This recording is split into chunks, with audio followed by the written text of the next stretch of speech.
Muy buenas noches, sean ustedes bienvenidos a un programa más de Primer Plano. En esta ocasión hemos decidido empezar nuestra discusión en la mesa redonda con el tema de la inseguridad. No es un tema novedoso, desafortunadamente, pero quiero poner aquí unas cifras que aparecieron en el semanario Z, este semanario que se publica, bueno, que circula en Tijuana, y que ha tenido sus choques con la autoridad desde hace mucho tiempo, que es muy independiente. Y como todos sabemos, Tijuana pasó por una época muy difícil y no está siendo fácil en este momento tampoco en relación al tema de la inseguridad y el narcotráfico. El semanario decidió poner el ojo y sus cálculos sobre los asesinatos, sobre la violencia, con sus propios cálculos. No le hace mucho caso a los que vienen de la Secretaría de Gobernación y prefiere usar esas cifras, usar lo que le da el INEGI, luego ver todas las informaciones de cada uno de los estados, ver las oficinas forenses en los estados, las informaciones de la prensa y sacar su propio cálculo. Según eso, en los 3 primeros años de Peña Nieto, ese tipo de violencia ha sido ligeramente superior al de los 3 primeros años de Felipe Calderón. Las cifras son alrededor de 65,200 y pico de víctimas de este crimen y, insisto, es un poquito mayor de lo que fueron los 3 primeros años de Calderón. Entonces, el punto que ponen y el que propongo aquí para la mesa es que se lanzó la campaña de Peña Nieto señalando que él iba a ir hacia poner en orden esto, que el PRI sí sabía, no como los panistas que francamente hicieron un desastre de esto, que ellos iban a meter al orden. Y no lo han hecho. Entonces, ¿qué es lo que está pasando? ¿Qué es lo que puede pasar? Ese es el tema.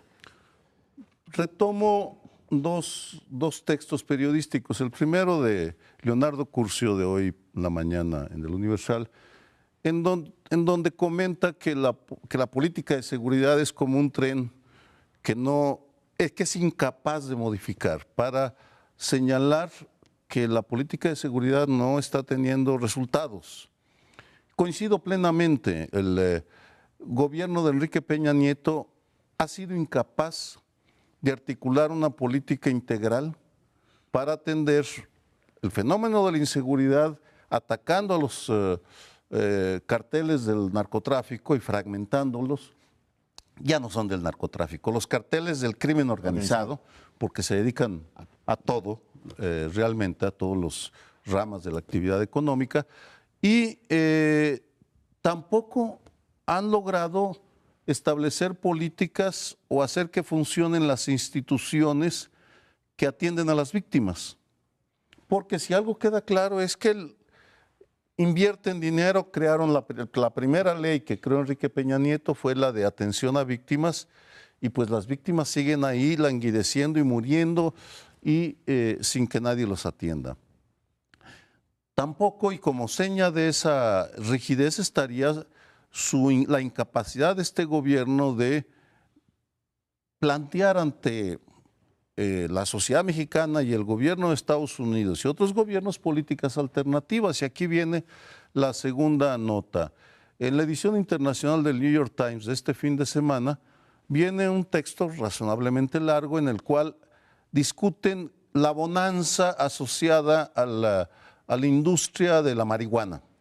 Está resultando un éxito económico que en el 2015 llega a 5,200 millones de dólares. Es lo que está generando. Es decir,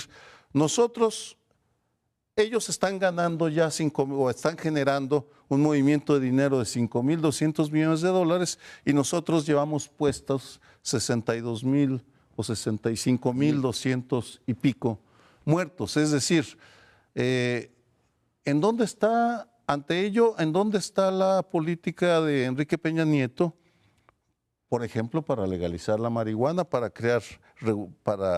reglamentar el negocio? Es un gobierno sin ideas, pasmado, y que solo está viendo cómo incrementa el número de muertos, heridos y deudos. Y a la mitad, gracias por la mención, y a la mitad del mandato nos reeditan el tema del mando único, que es un tema también ligado al modelo policiaco, que se discutió hace 6 años y no ha habido los acuerdos políticos necesarios, entre otras cosas porque los gobernadores no han hecho el trabajo necesario de depurar sus policías, tener procedimientos internos razonables para que haya, digamos, 32 mandos y se hagan responsables claramente de lo que ocurre en sus entidades. Yo soy partidario del mando único. Para mí, el gobernador de Veracruz es responsable de la desaparición, que creo que ya tiene un mes, de estos jóvenes, y claramente debe delimitarse esa responsabilidad, igual que en la capital ocurre que los, digamos, problemas de seguridad no son un asunto del delegado en Azcapotzalco o se diluyen con la delegada de Miguel Hidalgo o el de Cuauhtémoc. No, claramente el responsable político es el jefe de gobierno.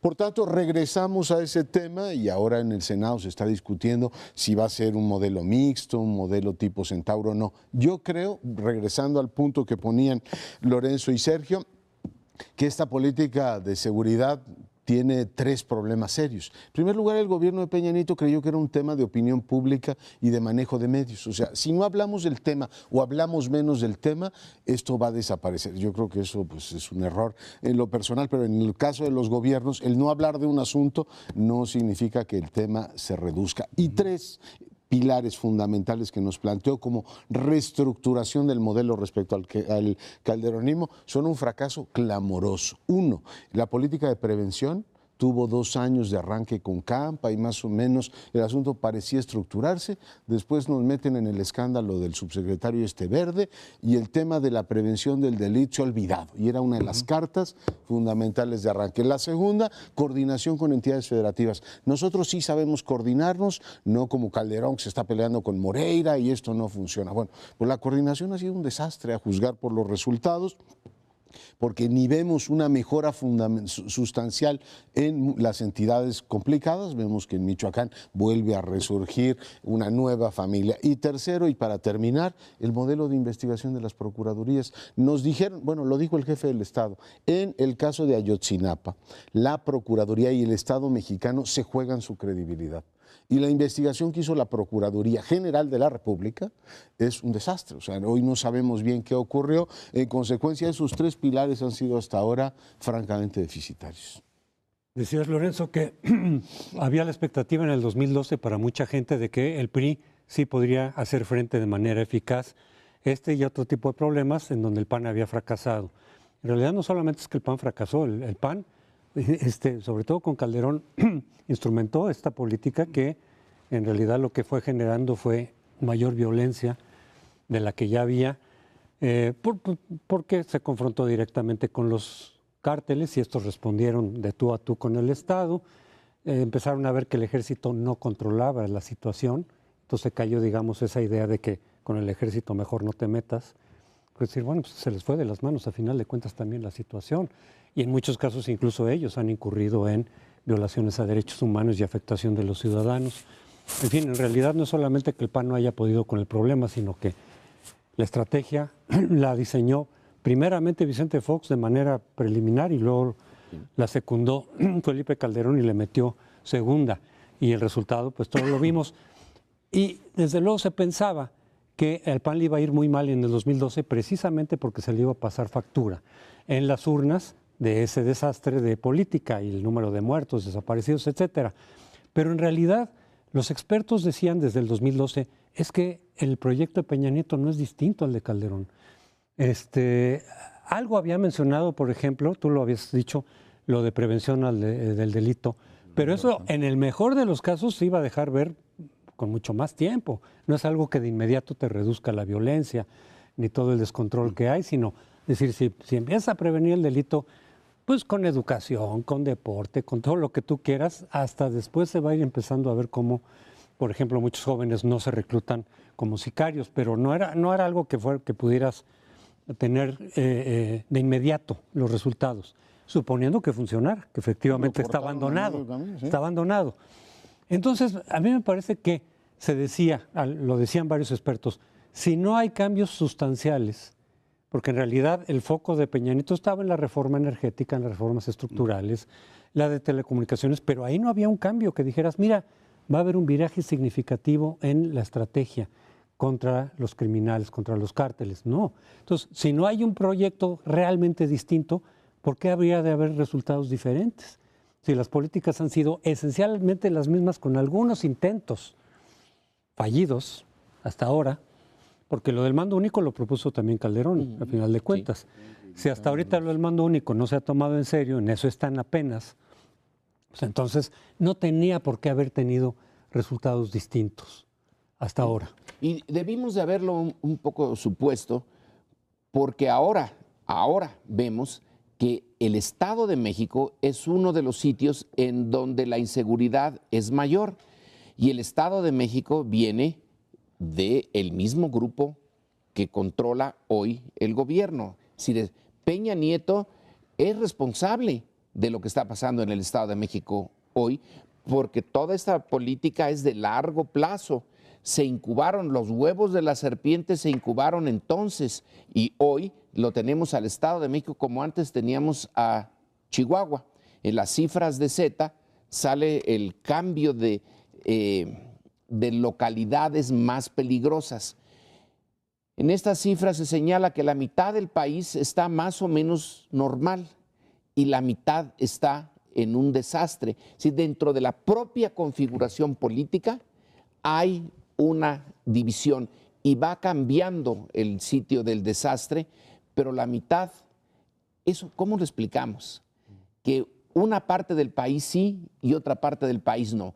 Que Yucatán esté a salvo y el Estado de México sea un desastre, siendo partes del todo que dirige una clase política más o menos identificada con el Estado de México. ¿Cómo lo explicamos? Mira, las condiciones locales pesan. Te doy un ejemplo clarísimo. Distrito Federal y Estado de México. En el Distrito Federal hay mando único. En el Estado de México no. Por tanto, cuando en el 2009 el PRI recupera el control de los municipios de la zona conurbada, se suspenden los avances que había en la política de prevención y persecución del delito que habían implementado, mal o bien, el PAN y el PRD, el cinturón azul y el cinturón amarillo. Llega el PRI, altera el esquema y abre los resquicios por donde se mete el crimen organizado, porque es el corredor natural. Así como Polonia era el corredor natural para invadir la Unión Soviética, el Estado de México es el corredor natural para invadir el Distrito Federal, que es el mercado más fuerte, más rico para la venta de narcóticos. Me quedo solo en narcóticos. Podría seguir, pero no hay mando único en el Estado de México. Sigue sin haber, ahí tenemos policías municipales solamente. ¿Cambiará si hay mando único? No lo sé. Pero si uno ya revisa lo que pasa en las entidades, es clarísimo cómo van migrando la violencia de un estado a otro. Si golpean Michoacán, se trasladan al Estado de México, en donde es más propicio el ambiente. Sí, y tienes toda la razón, los ambientes, los elementos locales inciden. El tejido de sociedad civil, un tema sobre el que has tú incidido mucho, sí te explica muchas cosas. Claro. Y digo yo, sociedad civil desde la neoleonesa hasta las comunidades indígenas en Oaxaca, Chiapas, o sea, esos estados del sur son bastante menos violentos que los estados del norte. Hay algo que explorar. Pero el índice de impunidad que publicó la UDLA claramente te determina que las entidades que hoy están razonablemente bien podrían caer en cualquier momento en una situación terrible, porque no tienes ministerios públicos a donde acusar, jueces que funcionen razonablemente bien. Es decir, el tejido institucional para que en este país haya crimen y castigo simple y llanamente no ha sido prioridad de los políticos. Y estoy sorprendido porque esto rebasa las administraciones panistas. Llevamos 20 y tantos años diciendo que a este país le urge un tejido que reduzca la impunidad, pero bueno. Nos tenemos que ir, espérenos un momentito y volvemos con otro tema igualmente importante. Bueno, y en España soltaron a Humberto Moreira, lo habían detenido bajo acusaciones de lavado de dinero, de recursos ilícitos o de origen ilícito. El juez no encontró nada, lo soltó primero detenido, digamos, su pasaporte para que no saliera del país.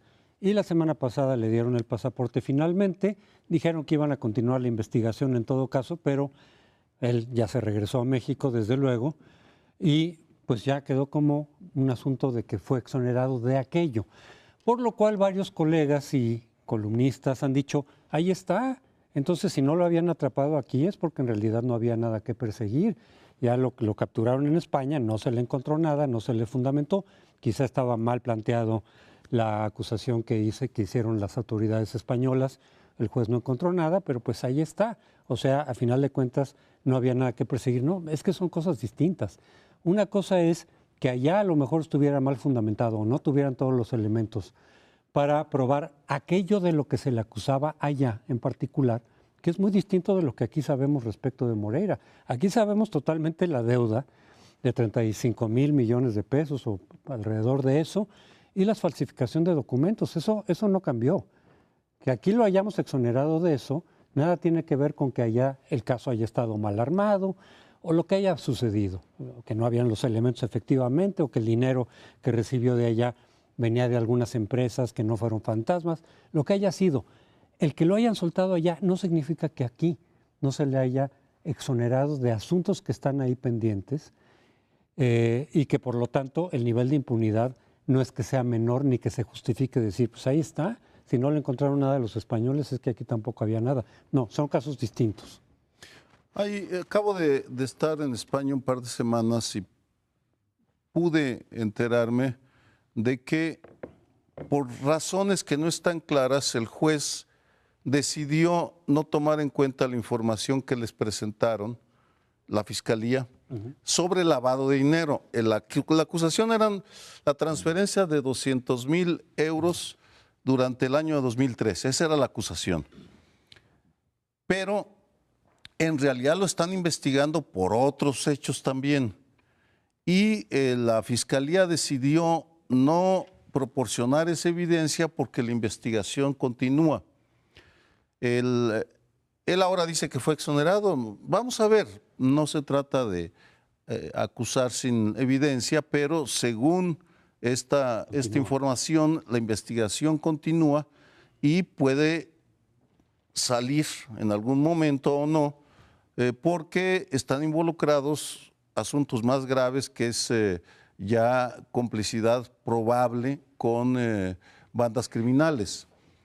Lo que sí es un hecho, es una anécdota, pero que ilustra lo incierto del ángulo español de Humberto Moreira, es que era tal su prisa por salir que no fue a recoger ni su teléfono ni su iPad y que se quedaron abandonadas en el juzgado. Debería haber ido a recogerlo, pero prefirió mejor, recibió el pasaporte e inmediatamente se dirigió al aeropuerto para venir a dar una declaración de inocencia. Por supuesto que alguien con sus recursos, supongo, no le debe importar demasiado un celular y un iPad, pero es ilustrativo. Yo no creo que esto haya terminado, pero por lo pronto tenemos un caso clarísimo de otro prófugo de la opinión pública para recordar a Monsiváis. Bueno, en clave anecdótica dice que su mujer le dijo, nos vamos en este momento, pero ningún caballero abandonaría su celular con todo lo que eso implica si no hubiera una razón poderosísima. Pero bueno, a ver, a mí me deja en la experiencia Moreira dos cosas muy claras. Por un lado, a buena parte de los políticos mexicanos que sepan que hay un orden internacional que está cambiando y si no lo están investigando en Texas, lo están investigando en Madrid y por tanto los espacios de impunidad no es que se reduzcan totalmente, pero no tienen garantizado absolutamente nada en términos de supervivencia global. Y conecto con lo mexicano. Aquí parece, como decía Valencia en un artículo este fin de semana, que la muerte política solo se da cuando te mueres realmente, cuando físicamente dicen, este señor ya pasó a mejor vida. Y es verdad, en casi cualquier país normal, un político que endeuda como endeuda a su país, como endeudó a Coahuila, Moreira, esto no es un asunto de opinión. Falsificaron documentos para obtener deuda en acuerdo con un banco comercial de este país.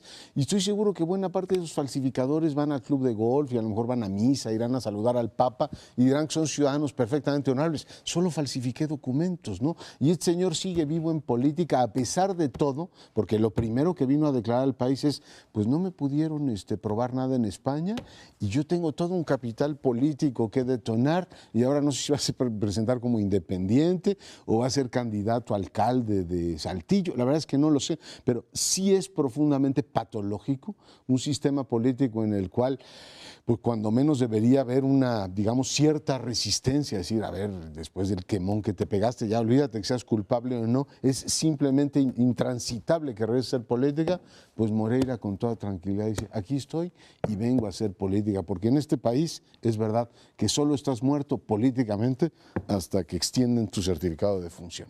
Y no es solamente Increíble. Moreira el que hace esa declaración de que sigue vivo y que quiere hacer política, es el entorno de la clase política, porque cuando llega y nos enteramos de que el Sindicato Nacional de Trabajadores de la Educación ha decidido que requiere de una pensión, y una pensión de 37,000 pesos mensuales, que no es cualquier pensión, es realmente de las más grandes que se puedan dar en el país.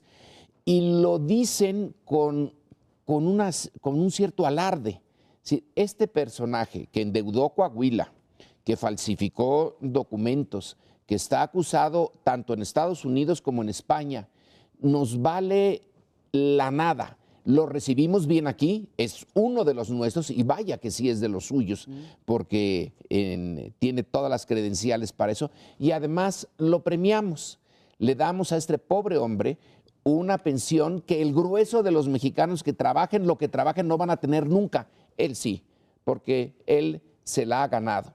Entonces aquí la clase política me está mandando el mensaje a todos nosotros. Miren, nos importa un comino lo que piensen de nosotros. Tenemos el poder y no solamente vamos a seguir haciendo lo que hacemos, sino que nos regodeamos y finalmente los insultamos. Vamos a decirles que no valen ustedes prácticamente nada y que entre mayores sean sus crímenes, mayor es las ganas con las que nosotros vamos a salir a decir que hay dos tipos de mexicanos.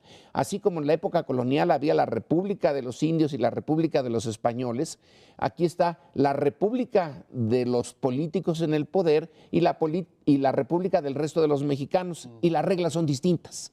Sí, precisamente por eso el mensaje no es solamente a los ciudadanos decir, no nos importa lo que ustedes piensen, no nos importa cualquier presión que hagan ni nada. El mensaje también es a la clase política decir, señores, sírvanse con la cuchara grande, que aquí estamos en el país de la impunidad. Moreira es solo un ejemplo más de impunidad.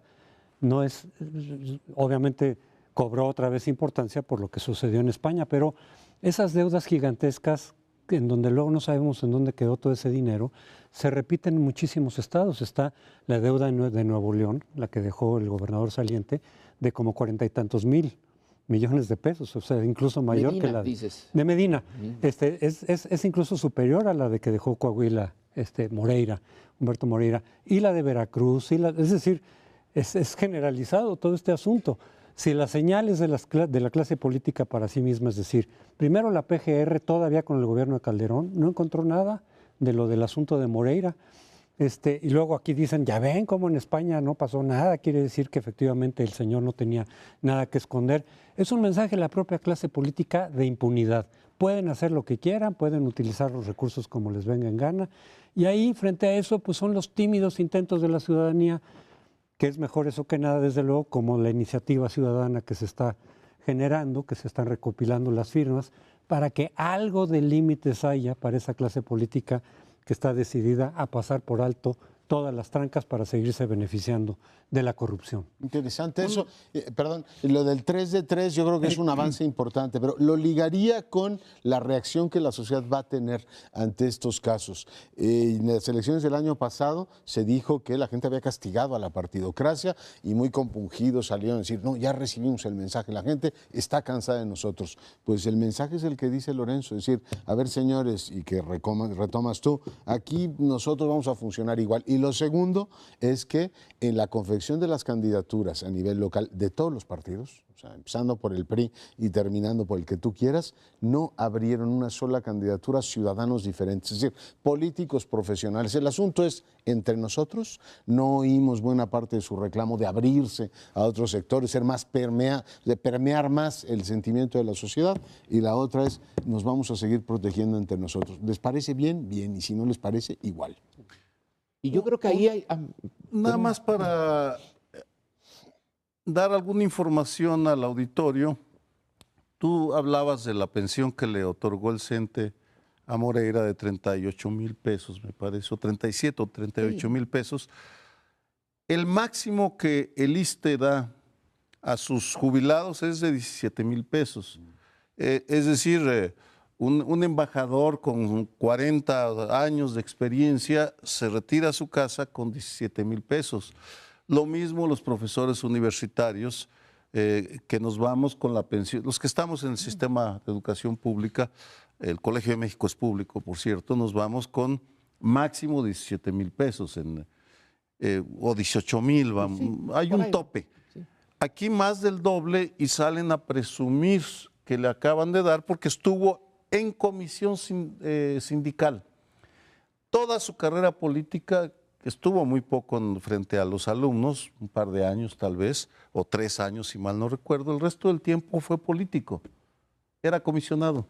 Y aún así se va con los 38,000 pesos y no sabemos si el estado de Coahuila también le va a entregar algún tipo de, o le está entregando algún tipo de pensión. Bueno, Moreira, ya nos queda muy poco tiempo, pero Moreira es un ejemplo de cómo no funciona la democracia en México, porque estamos en vísperas de las elecciones. De este año son elecciones importantes, como decía Leonardo, y la clase política hace alarde de su impunidad porque sabe que en las elecciones no se les castiga, porque las elecciones están ganadas o perdidas de antemano, según los recursos que tengan, según las alianzas que hagan. Ya ahorita más o menos saben qué es lo que va a salir y no tiene nada que ver con la opinión pública en casos como Moreira, en casos como Pemex, que es otra de las escándalos, pero ya no tenemos tiempo. Concluyo, no funciona la democracia en México, no funciona en ese aspecto crucial de llevar el mensaje de la ciudadanía a la clase política. Entonces, hemos tenido una transición a la democracia. Yo diría que con este caso, la respuesta rotunda es no, no la hemos tenido. Estamos aún esperándola. Y por eso mismo el informe sobre la impunidad que hace la Universidad de las Américas de Puebla nos pone de los países disponibles con esa información en el penúltimo lugar de impunidad. A lo mejor en corrupción no estamos tan mal, pero en impunidad somos de los más bajos. Regresamos al próximo bloque. El enredo que se está haciendo en México es monumental. En el bloque pasado coincidíamos en que la clase política actúa como si nada estuviera pasando. Y sin embargo sí está pasando. Y esa es parte de una realidad que se está haciendo cada vez más compleja, porque en la medida que pasa el tiempo y que aumentan la irritación con la corrupción, con la violencia, y se buscan soluciones, ya no solo personas y pequeños grupos están protestando, sino que estamos viendo cómo algunas instituciones más pesadas empiezan a salir a la calle, a hablar públicamente para protestar. Y en ese sentido pienso en las universidades públicas, que en el caso en Morelos y en Veracruz han salido a confrontar abiertamente a sus respectivos gobernadores. En Morelos a Graco Ramírez, en Veracruz a Javier Duarte, por dinero, presupuesto, por supuesto, pero también además del dinero de que no les entregan el presupuesto al que tienen derecho, también por una serie de razones, porque una vez que abres la caja de Pandora de las insatisfacciones de los grupos sociales, pues sabes cómo empieza, pero no dónde termina. Y la pregunta, no lo sé si estas dos universidades son representativas de lo que pueda pasar este año, pero me temo que es muy posible por una razón muy sencilla. Económicamente, presupuestariamente, este va a ser un año muy difícil, extraordinariamente difícil, y la austeridad no va a golpear, por supuesto, al avión del presidente ni a los salarios de los altos funcionarios o los diputados o los senadores. Va a golpear aquellas instituciones del Estado mexicano que no tienen la capacidad de gestión, del UNAM, por ejemplo, que sigue siendo bien tratada. Entonces, propongo que reflexionemos conjuntamente sobre estos nuevos actores que empiezan a salir a la calle para expresar su descontento con los gobiernos estatales, en este caso Veracruz y Morelos. Yo creo que también podemos tomar como otro ejemplo, en este preciso momento se me va la institución exacta, pero los artistas también.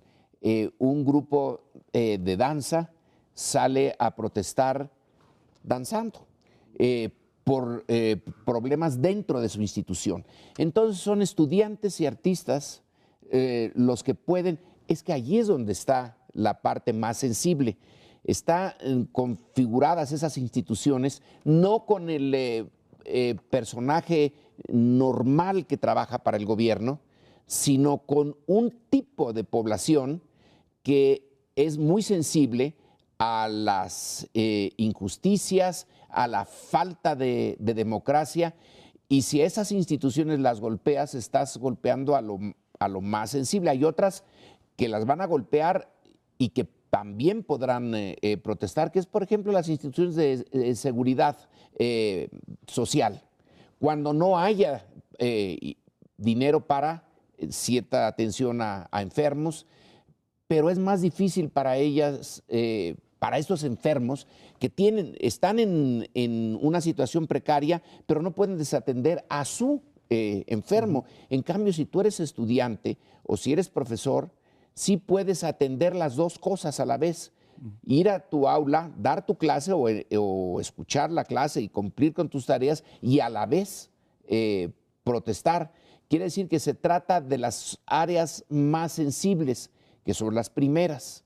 Luego pueden venir otras y ahí vamos a ver la sensibilidad institucional a un trato que todas van a resentir, excepto, sí, como dices, el avión presidencial y cosas por el estilo. Yo creo que es muy saludable para una democracia, para un régimen, digamos, liberal, en principio, que el poder se derrame entre el mayor número de individuos y que haya, digamos, instancias autónomas que digan, a ver, el gobierno está mal o no, porque finalmente tenemos en buena parte de las entidades federativas una sospechosa unanimidad, ¿no? O sea, nunca pasa nada, ves la prensa local, ves el Congreso local y los gobernadores tienen, a ver si lo digo sin ofender a nadie, comprado a medio mundo, ¿no? Es decir, a usted le doy dinero, ¿cuál es su problema? Y el que los rectores salgan y digan, pues ahora me da menos dinero o me está presionando por tal o cual cosa. Es decir, ese gesto de autonomía creo que va a ser muy benéfico, ojalá se expanda en todo el país, igual que considero muy benéfico que el PRI le haya dado un portazo al sector privado y le haya dicho, a ver,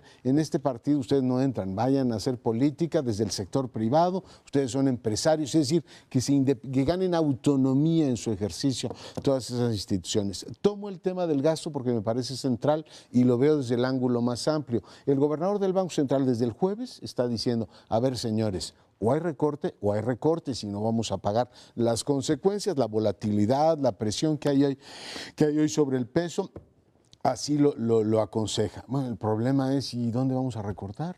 O sea, ahí empieza lo políticamente relevante, es decir, ¿quién se queda con qué del pastel? Y pongo sobre la mesa un dato que es un gran éxito de este gobierno y es un gran éxito de la dichosa reforma fiscal ampliamente cuestionada por un sector. O sea, se ha incrementado 26% la recaudación y saben que la mitad de lo que se recauda por impuestos sobre la renta lo pagamos los asalariados. Entonces la gente podrá decir con toda legitimidad, si tienes esa ciudadanía independiente, oiga, yo aporto cada vez más a los, ¿cómo se llama?, a los los recursos públicos. Por eso la gente está tan indignada con los casos de corrupción y con los excesos que ustedes mencionaban. Pero claramente vamos a decir, oiga, si yo aporto más y el esfuerzo es enorme, es decir, 20 y tantos %, ahí se ha incrementado la recaudación, que compensa lo que se ha perdido por el petróleo, la gente dice, oiga, y que nos van a recortar la universidad, nos van a recortar la seguridad social. Vamos, qué bueno que tocaste el tema de las pensiones. O sea, es una vergüenza que este país le pida a trabajadores decentes, que estén 30 o 40 años frente a grupo, después les diga, te voy a pagar 17,000 pesos, cuando un pensionado de la Suprema Corte de Justicia se gana entre 200 y 300 mil pesos de pensión. Por tanto, sí creo que es un muy buen momento para discutir lo políticamente esencial. ¿Quién se gasta qué? Si tiene que haber recortes, es muy claro para la clase política que pues, los recortes se tienen que hacer en educación, en pensiones, en seguridad social. En donde no se puede hacer es en los partidos, el financiamiento, en las elecciones que van a costar 27 mil millones de pesos este año, las elecciones. En sus bonos, en los salarios, en sus privilegios, ¿no? En todos los privilegios, en los aguinaldos. Ahí sí no. Aviones. Por supuesto, en todo ese tipo de cosas ahí no hay recorte, pero ningún recorte, no hay ninguna disminución. Entonces eso es lo que genera desde luego esta situación de confrontación, de indignación totalmente comprensible. Y el problema es esas movilizaciones hasta dónde pueden llegar realmente a presionar y a cambiar las cosas.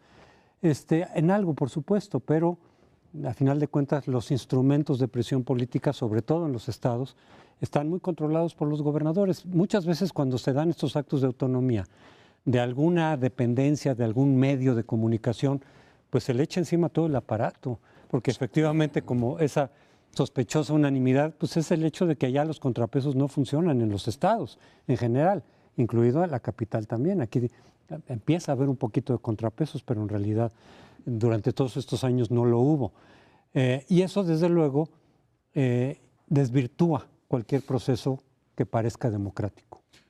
Es una de las grandes preguntas de las ciencias sociales es por qué se rebelan las personas, los grupos, los países, vamos. Es una discusión interminable, pero intentando responder este planteamiento, la mayoría estamos inconformes. Eso está clarísimo con las encuestas de opinión, 80 y tantos %, no nos gusta la democracia que tenemos, pero un porcentaje mucho menor participa en la vida pública, alrededor del 20%. Está metido en algún tipo de, o ha estado metido en algún tipo de organización, es muy baja la participación. Y esa participación generalmente son organizaciones pequeñas. Lo que me llama la atención del caso de Morelos y Veracruz es que son los rectores, no son grupos de profesores, que siempre ha habido, vamos, en toda universidad, el Colegio de México, sí, hay grupos un poco más acelerados que otros o más comprometidos. Aquí estamos ante las instituciones que por una serie de razones deciden rebelarse y salir a la calle o públicamente en Morelos. Está en un plantón el día de hoy y, ojo, salieron a declarar el rector Alejandro Vera, el obispo y Javier Sicilia, que representa movimientos de víctimas, está más del lado. No necesariamente va a llegar más allá, pero tal vez sí. El movimiento de los médicos de noviembre del 65 al 66 empezó porque no les querían pagar el aguinaldo y subir el salario. Y empezó con una carta en el hospital 20 de noviembre y se expandió. ¿Dónde va a terminar esto? No lo sabemos, pero son síntomas de un profundísimo malestar social que está buscando cauces, cómo expresarse de manera organizada. Eso es a lo que me refería y va a variar dependiendo del estado, por supuesto. Lo notable es que en Veracruz, el Veracruz controlado, maiciado, aterrorizado, salga a la universidad, a mí me tiene más sorprendido que Morelos.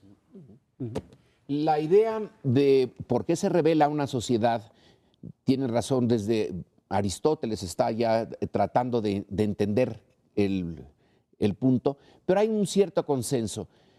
No es que una sociedad haya pobreza y diferencia de clases, es la percepción de la injusticia.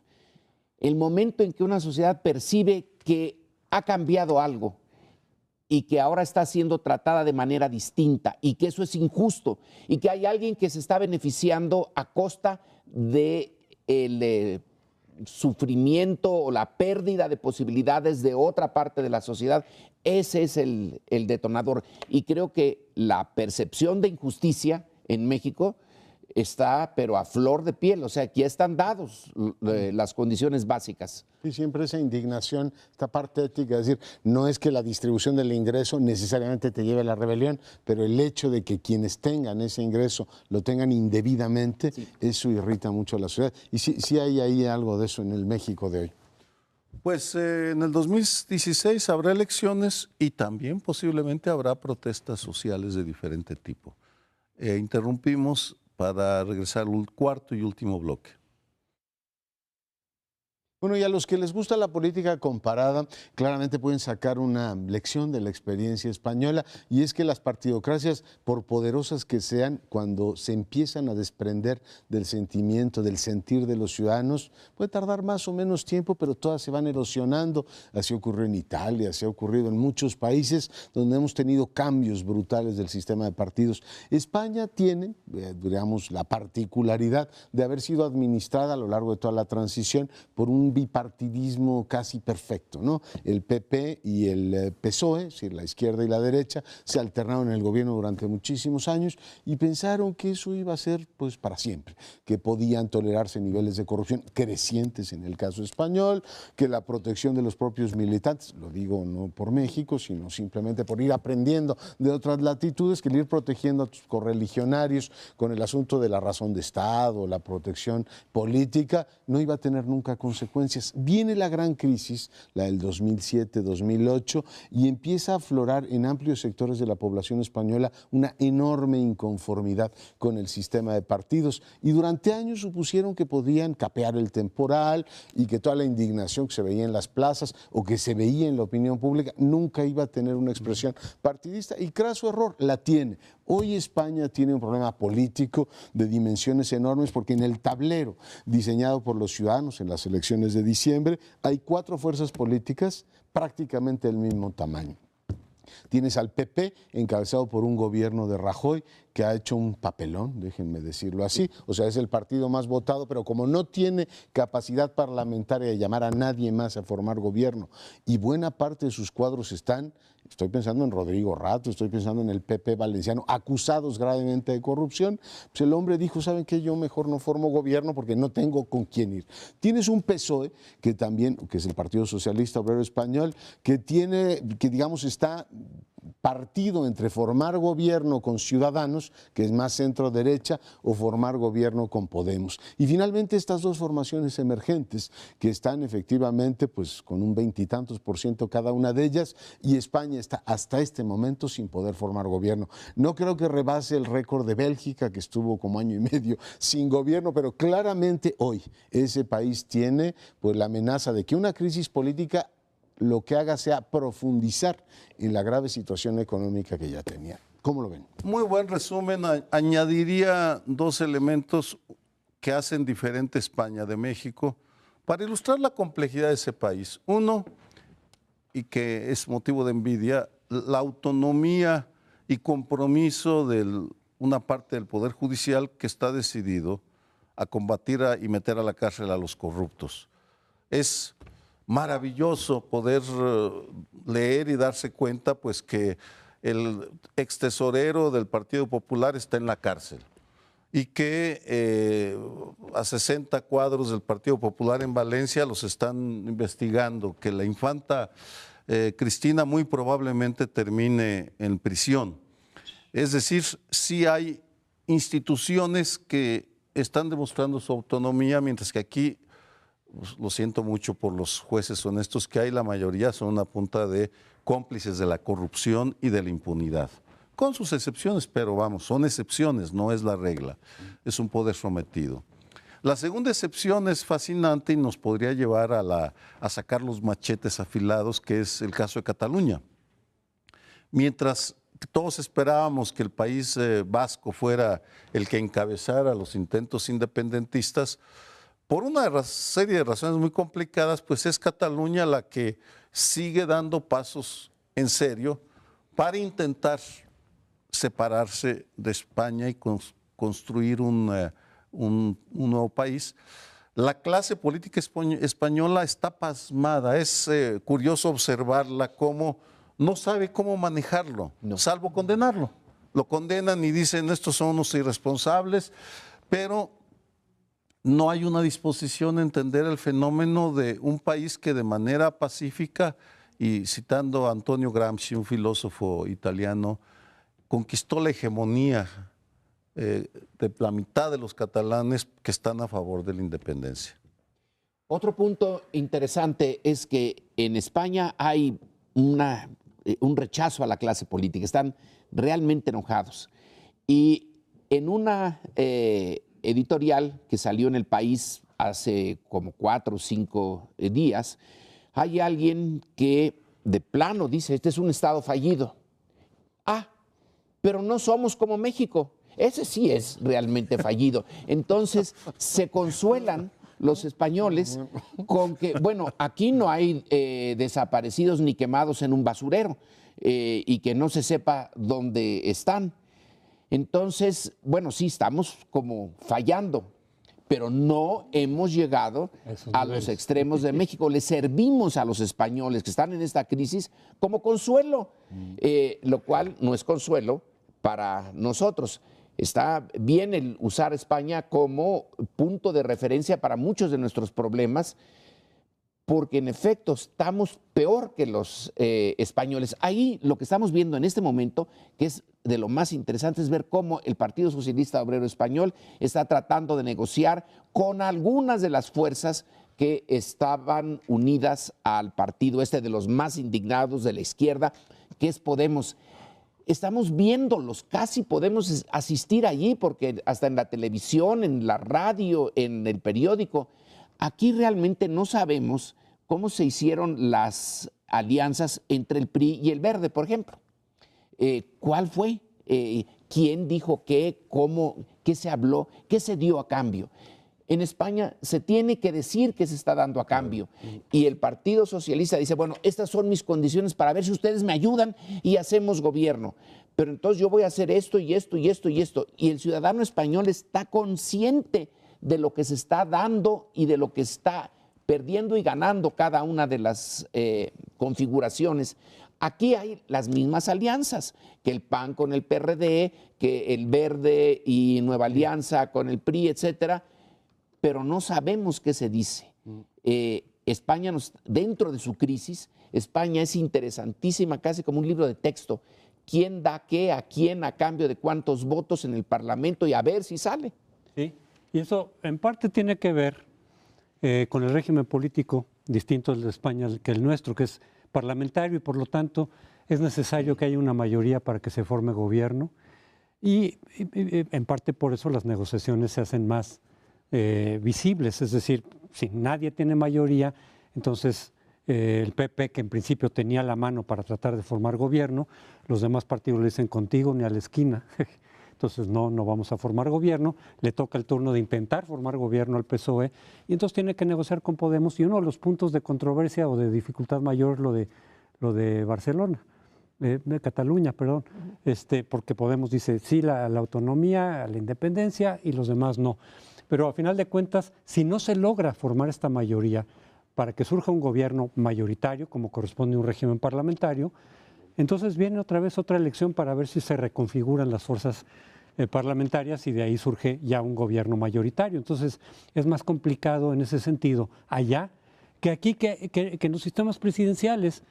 Y en México, por ejemplo, que se puede fragmentar el voto, que es una de las preocupaciones de muchos analistas, es decir, en el 18 se puede fragmentar completamente el voto y quien gane, gana la presidencia con un porcentaje mínimo de votación que puede ser menor incluso al 30% en esta ocasión, y no es necesario que forme estas mayorías para gobernar en el Ejecutivo. Lo puede hacer y eventualmente conseguir alguna mayoría, como es el caso del PRI y el Verde, que hay que decirlo, son mayoría porque la fórmula electoral permite una sobrerepresentación.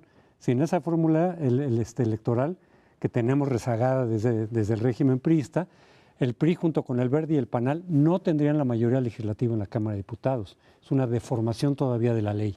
Yo creo que en el caso de México la partidocracia se ha garantizado merced a lo complicado que resulta formar un partido, irle poniendo también trabas a los candidatos independientes, que el condominio lo van a mantener tranquilo. En el caso de España es mucho más sencillo el que haya habido fuerzas políticas emergentes que en poco tiempo hayan puesto en jaque a las dos fuerzas que han dominado la transición española los últimos 20 y tantos años. El segundo punto que creo que es muy interesante es que no solo la discusión es quién forma gobierno, o sea, finalmente Rajoy pudo haberse llevado una parte de Ciudadanos, o Pedro Sánchez una parte de Ciudadanos o una parte de Podemos, o incluso la abstención del PP. El tema interesante es, el problema no solo es formar gobierno, sino cómo vamos a transformar esa España que hoy tiene todos estos dilemas. Y por supuesto, pues no hay acuerdo. Podemos le dice, si quieres formar gobierno conmigo, tienes que pactar una reforma de la Constitución en ese sentido. Ciudadanos dice, sí, pero si se abstiene el PP y no tocamos la ley laboral. Por tanto, es un tema que a mí me interesa mucho en el México de hoy. O sea, una cosa es que las alianzas compitan con el PRI o que el PRI gane, y otra cosa es quién gobierna y para qué gobierna. Tamaulipas, pues no sé quién va a ganar, o en Veracruz, pero quién va a gobernar y quién tiene capacidad de transformar esa realidad. Yo creo que eso es lo que España nos está planteando ahora. España, y no solo España, un buen número de países nos plantea una crisis del Estado-Nación como no lo habíamos visto desde hace varios siglos. La idea misma del Estado-Nación está siendo puesta en duda. ¿Qué significa? Pues no lo sabemos, es parte de la historia del siglo XXI que comentaremos en los próximos, ¿cuántos años? 85 años nos quedan, ¿no? Bueno, pues ahí está, no pongamos límites, mi querido Sergio. De momento nos vemos aquí la semana próxima en el Primer Plano.